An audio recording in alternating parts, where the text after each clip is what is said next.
বাংলাদেশ সবাই জানি এটা না? পৃথিবীর মধ্যে বৃহত্তম বদ্বীপ কোনটা? বাংলাদেশ। আর পৃথিবীর মধ্যে বৃহত্তম দ্বীপ কোনটা?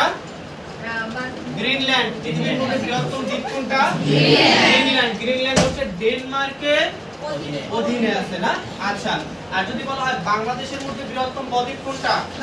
অবশ্যই সুন্দরবন। বাংলাদেশের মধ্যে বৃহত্তম বদ্বীপ সুন্দরবন। বাংলাদেশের মধ্যে বৃহত্তম দ্বীপ জেলা হচ্ছে ভোলা। বৃহত্তম দ্বীপ জেলা কোনটা? ভোলা। এরপর দেখেন বাংলাদেশের হিন্দু সম্প্রদায় কত % লোক বসবাস করে? 7.95। আচ্ছা, এরপর হচ্ছে হিন্দু সম্প্রদায় ছিল কত % তাহলে?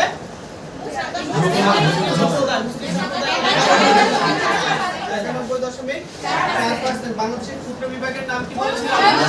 ময়মনসিংহ। ক্ষুদ্র বিভাগের নাম কি? ময়মনসিংহ। আচ্ছা, বৃহত্তম বিভাগ কি তাহলে? বৃহত্তম বিভাগ কোনটা?